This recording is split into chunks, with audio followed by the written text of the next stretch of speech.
Alright, I'm going to do this video and then I'm going to finish off my day. There's stuff I have to do around my own house and I've just been putting it off. I'm just doing little bits because I'm just in a mood. Yesterday was very busy. I had my grandbabies. We had a really good day. Not that we don't have a good day every time I see them, but yesterday was very good. But we were very busy and we were outside a lot during this heat wave. And they were keeping cool, going under the sprinkler and that. But it probably should have just been an indoor day, to be honest. And then later on, they were playing with their friends outside as well. And by that time, I was exhausted from the heat. And 'cause they're pretty good. I don't have to chase them around or anything. They listen very well. So I went to bed that night. And first of all, I just did like a 20-minute tidy up. And I told my kids, I'm going to bed. I got to go lie down. I do not feel well. The heat has gotten to me. So I took my big old cup of water in the room and I couldn't even watch videos on YouTube, which is, alarming. Then I woke up about 2:30 and I felt I was having some sort of, heart palpitations or whatever. Like, I gotta go get up and take an aspirin. If you're everybody should just have a bottle of aspirin in their house.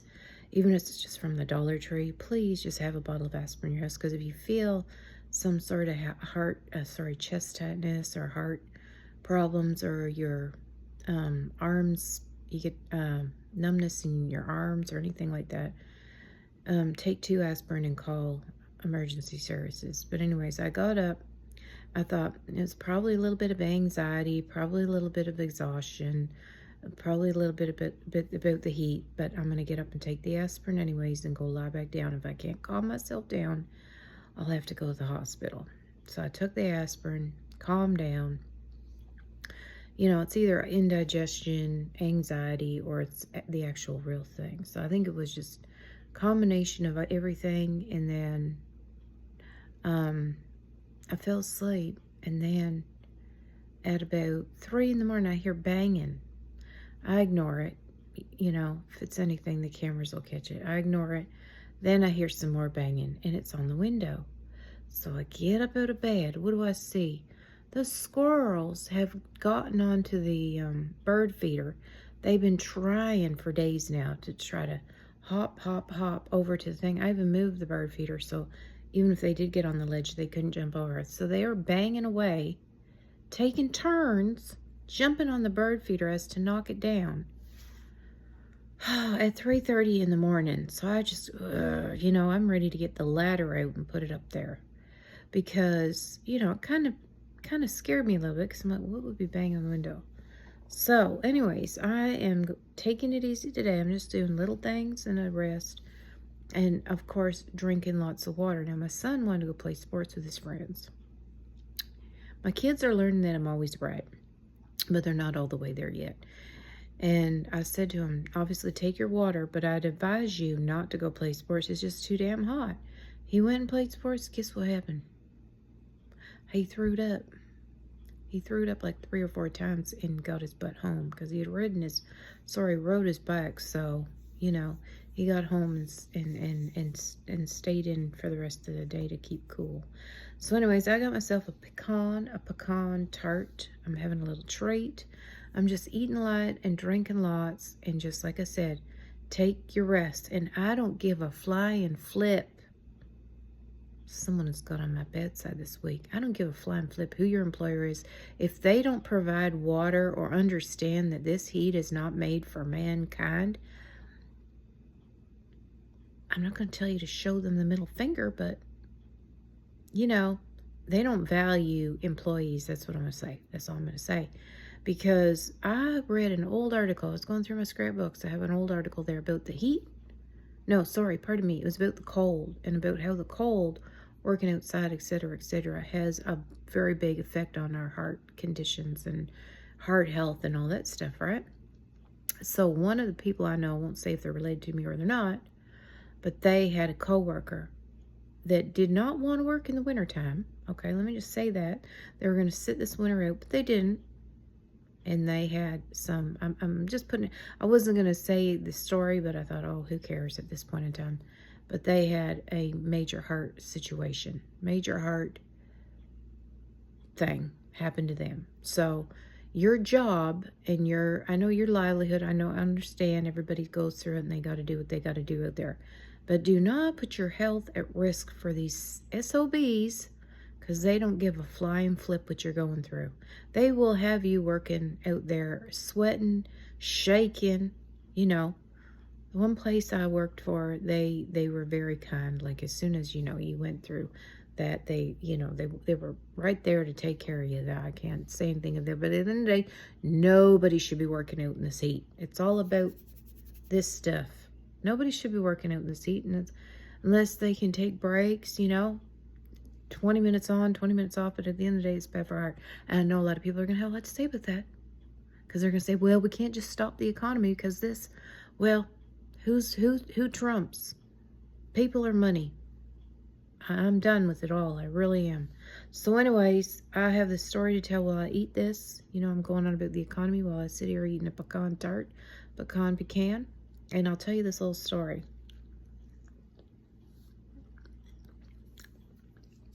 Okay, so we were traveling. I was traveling with a couple of caregivers. And, as a child, it's your dream to go stay in a hotel, motel, Holiday Inn, whatever it may be, and order room service. Well, I had never done that. And my caregivers who I was traveling with, they said, order whatever you want on the menu, including a dessert. And I said, clutching my pearls, and a dessert. The only time I ever got a dessert is when I went with my Meemaw, and she'd let me get a hot fudge sundae from Mickey D's. It was either hot fudge sundae or a caramel, and no peanuts on top. So anyways, I looked over the menu thing, and I never got pecan pie, whatever you want to call it. And so I was going to get myself a slice of pecan pie. That's right. I was going to order myself a burger and have this lovely dessert. And I was excited. I was so excited that I was allowed to get a dessert. Well, I thought this was going to be a good trip. It's already starting off. These people are spending money. So the waitress comes up to the room. They didn't just have door service where they put it at your door, wheeled it in. She actually would come in and put it on the table, side table or whatever for you, on the plates and trays and all that. So I remember her as clear as day. She was a thin lady, thin lady, and she had her hair, curly on top and tight on the sides. Very cute lady. Lovely, dainty. And she put out my white plate of a slice of pecan pie. And I said, thank you. And she was using her manners, and I was using my manners, because that's the way I was told or taught to carry on in this world. So I was excited I was going to eat, and then I'm going to have that pecan pie. Look at it there, looking back at me, waiting for me to just chow down on it. It would look beautiful. You know how it has that lovely texture and that lovely color to it. And it had lots of pecans on it. No one was stingy. So I'm sitting there on the edge of the bed waiting for her to put everything out, and then I could indulge in my food. And my caregiver says, what is that? And the waitress said, I don't know, what is what? And they said, what is that there? And I thought, oh, they're going to take the pecan pie away. And the waitress said, that's the pecan pie. You ordered a slice of pecan pie. And my caregiver said, we didn't order a slice of pecan pie. We ordered a pecan pie for $8 or whatever it was at the time. It was, a slice would probably be about $3 then. So they thought they had ordered the whole pie for $3. And the lady laughed and she said, well, you didn't order the whole pie, you ordered a slice. When you go in a restaurant and you order off of the menu, you don't order the whole GD pie. You order a slice. Everybody knows that. Just like if I order fries, I'm not going to expect them to bring a whole bag of potatoes to my table. So she said, yes, you ordered a slice of pie. And they said, no, we ordered a pecan pie.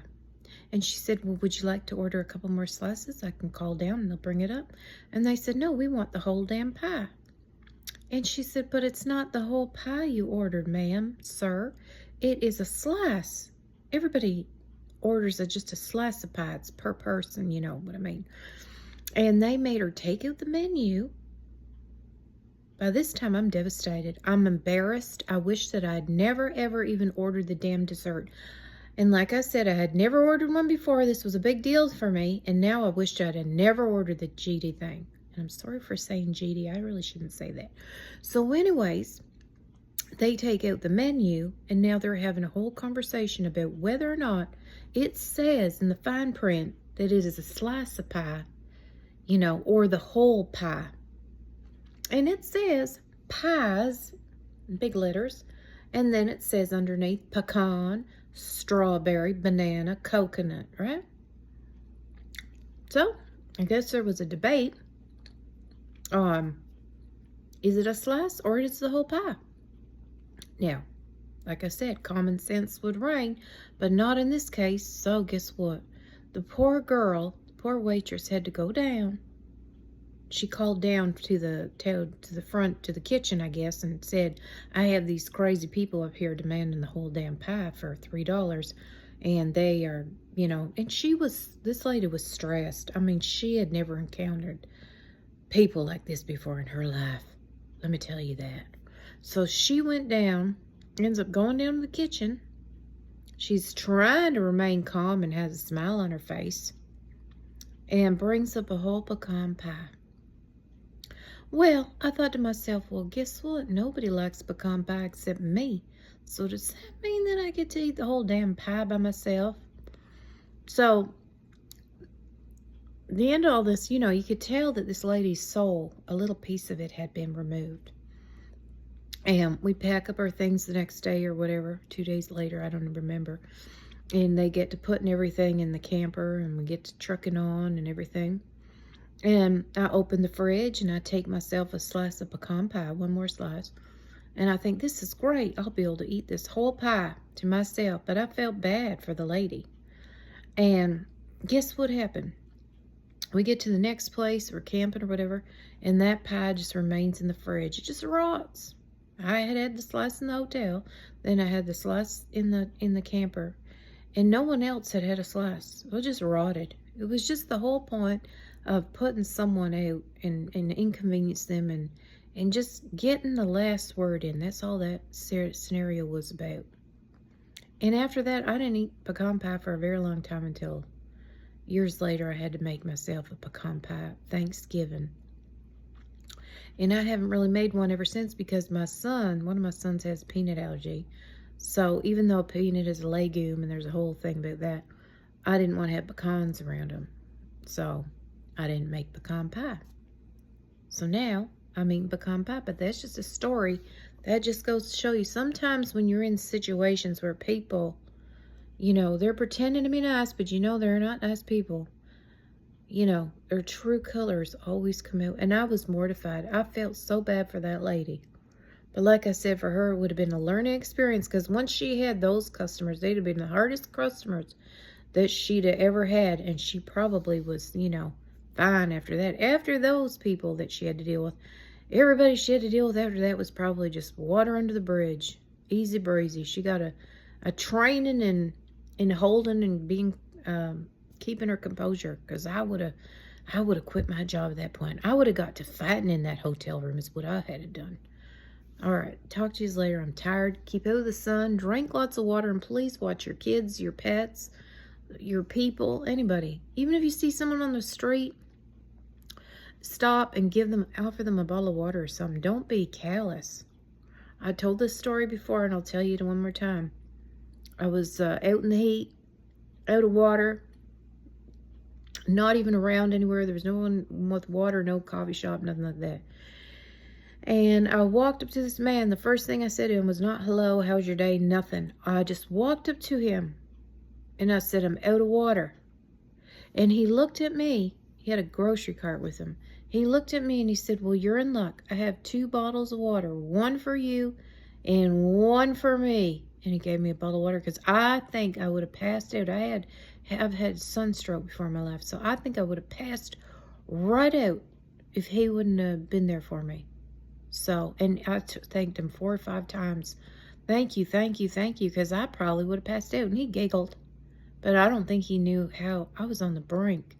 And another time, that's why water's supposed to be free. I've said it a million times. Water's supposed to be free, and it's our God-given right to have access to water.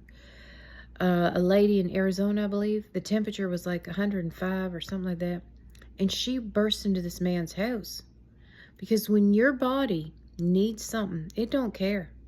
It'll do whatever it needs to get that thing. So she needed water so bad, she just burst into the man's house to get some water. And all she said was water, water, water. Well, he thought she was breaking in. She's a crazy person, whatever. And then thankfully, he didn't go off, like a crazy person himself and say, get out of my house, blah, blah, blah, and run his mouth. No, he told her to get out of the house, but he said, wait there and I'm going to get you some water. Because she would have not been with us. You know what I mean? I felt so bad. I watched that video. I was like this the whole time. That is awful. That is god awful. Then a place like Phoenix, Arizona, that they don't have access to water, some sort of tap thing, or I don't know, fountains all over the place. Disgusting and disturbing. And then one more time, I'll let you go. And then the next time, my son went out with his friends, bunch of hooligans, bunch of brats. And they had a good time, but he ended up staying behind, meeting other friends. You know how kids do. He was young. I think he was 17. And he had to walk back from a train situation or subway or something like that. I don't know. But he had to walk. I can't remember. But he was a town over. Let me just say that. He was one town over from here. And he was trying to get his way to where he needed to go. And he's walking again, heat wave. And he sees a man in his yard. Again, there's nothing around, no gas station or convenience stores. He sees a man in his yard, and he just says to him, sir, I need water. That's all he said to him, sir, I need water. And the man went in his house and got him a big old bottle of water, like one of them liter ones, and said, here you go, son, take care of yourself. He didn't say, well, that's not my effing problem. Or if you were, oh, well, you're going to have to go to the store 3 miles down the road. No, he was kind. So your kindness could save a life. And if you can't save a life, at least just make it a little bit better. So be good to people. Be good to each other. I'm crabby today. Bye.